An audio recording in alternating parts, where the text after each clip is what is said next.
Extraordinary images out of Los Angeles tonight. Hundreds of National Guard troops now on the ground, deployed by President Trump, even though state leaders say they didn't ask for them and don't want them there.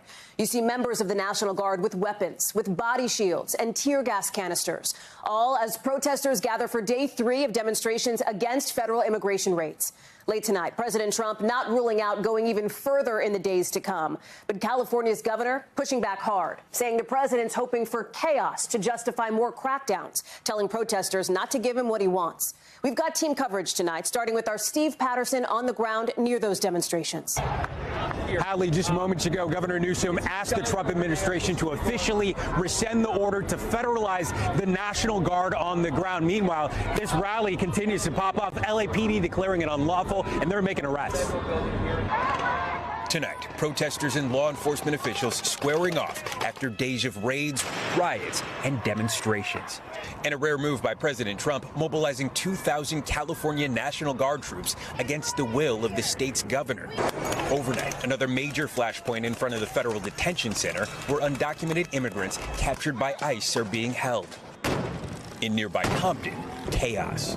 Protests there dissolving into lawlessness, demonstrators upending roadblocks, setting off fireworks, while a small group of looters broke into a gas station. These protests followed a day of skirmishes between authorities and protesters outside of a Home Depot. Law enforcement firing tear gas and non-lethal rounds into several crowds. I couldn't see who was shooting, but they were trying to aim right at me, which is like it's very scary.